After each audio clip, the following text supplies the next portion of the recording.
Hey guys, it's Wyatt here. I just wanted to do a quick little address for this recent controversy that's been going around on social media about people claiming that Justin Trudeau and Jagmeet Singh are trying to rig the next federal election in their favor, and that somehow they are going to try and fortify the vote and keep themselves in office through sneaky changes to our electoral system.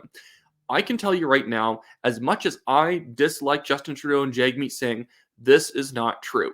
People saying that they're rigging the next election, I find, are just trying to get attention online. They're trying to make a big headline and drive clicks either on their website or just get attention for their social media accounts.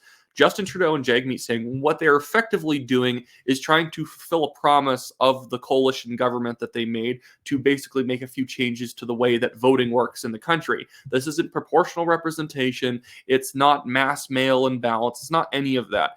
Basically, what they want to do, and I can show you this in their plan that they put out.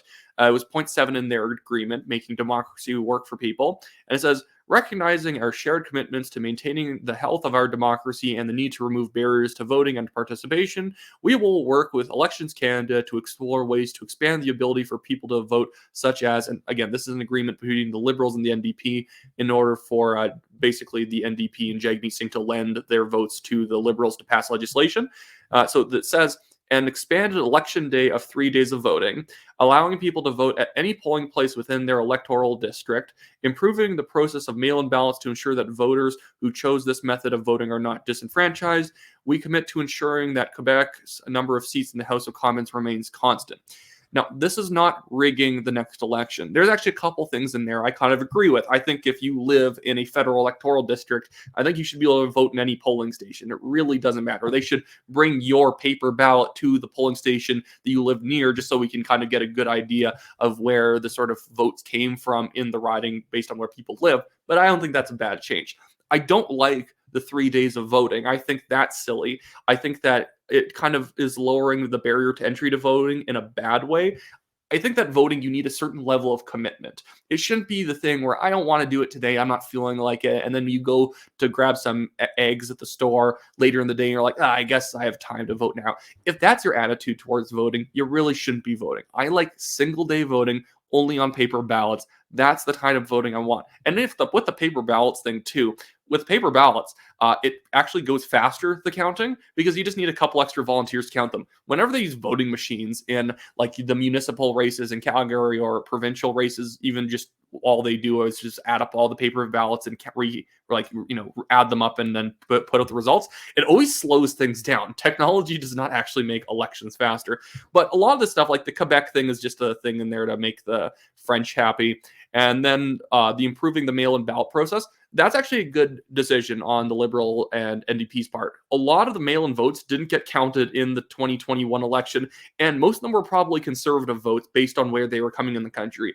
I do not think it would have changed the election outcome. It was just that slow mail-in ballots just didn't end up getting counted, and it was usually probably from areas of Canada that the Conservatives were already going to win, and it would have just improved their margin.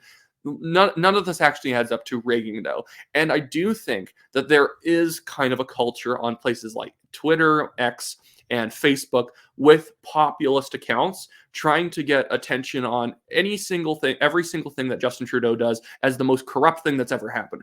Justin Trudeau is easily the most corrupt politician that Canada's ever had leading the country. But that doesn't mean that when he wakes up in the morning, has a drink of water, there's something wrong that occurred there. I think we actually need real instances of corrupt behavior or rigging in order for us to shout out about it. I don't like 3 days of voting. At the same time, this isn't rigging.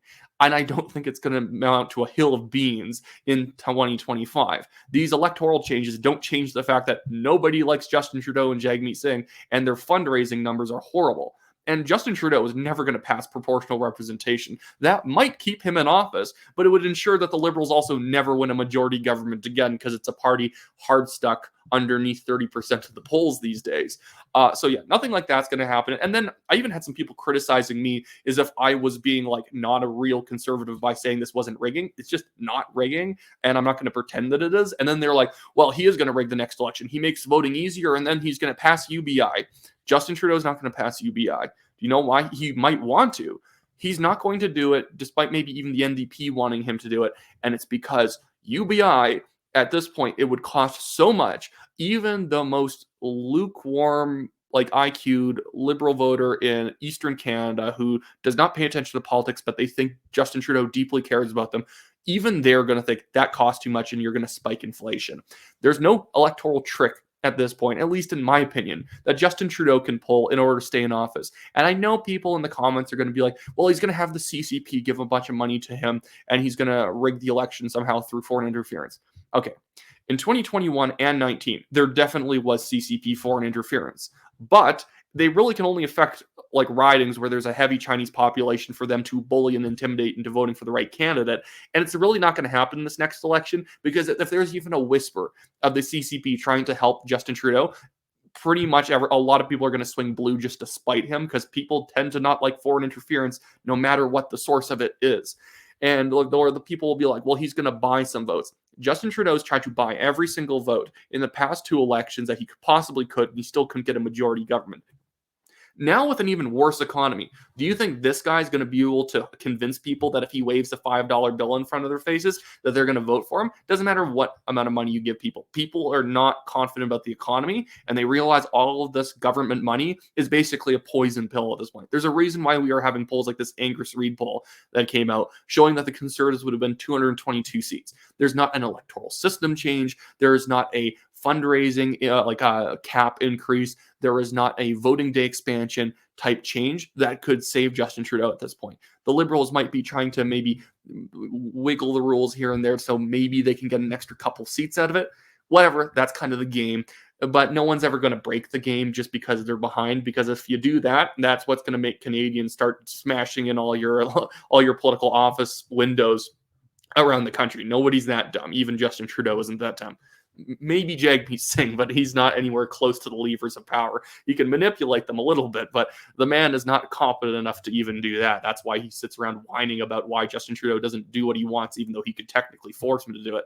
Anyways, but yeah, I would just say don't believe this kind of stuff when people go around saying Justin Trudeau's trying to make himself a dictator. Justin Trudeau tries to act like a dictator. He doesn't have the power to do it. Make it happen. It's not going to happen. It's not happening right now. This isn't rigging the election. It's making, I think, voting more casual in a bad way.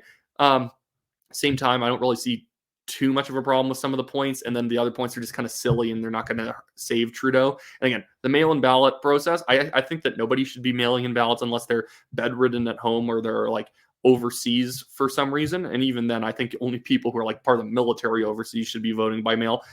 This stuff's not going to make a difference. It really doesn't. And yeah, so that's really all I can say about that is that people should just stabilize themselves a little bit, not get too taken by populists online trying to make everything the next big thing to freak out about. There's a lot of stuff to freak out about when it comes to Trudeau.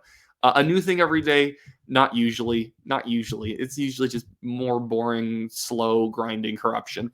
Anyways, that should be it for me today. Just want to mention Wyatt Claypool, I'm running for the Conservative Party nomination for Calgary Signal Hill. If you live in this area, buy a Conservative Party membership and vote for me. And then also I have my legal defense fund in the description of this video below. We are being sued by a Chinese billionaire for doing accurate reporting on him, reporting that mostly relied on things that were already reported about him that he's never disputed and is factually correct, but now he's suddenly all mad about it. It's cost us $25,000 so far defending ourselves. We will win this case. I've been assured by my lawyers that this thing is very unlikely to even go to court because they would never be able to get a judge or a jury on their side on this one. They just look like bullies, and we're weathering the storm. We're not going to give people fake apologies or bow down to them just because they have a lot of money. So other than that, I'll see you guys in my next video, and always throw in some suggestions for what you want me to talk about in the description. Like this video, subscribe, all that great stuff.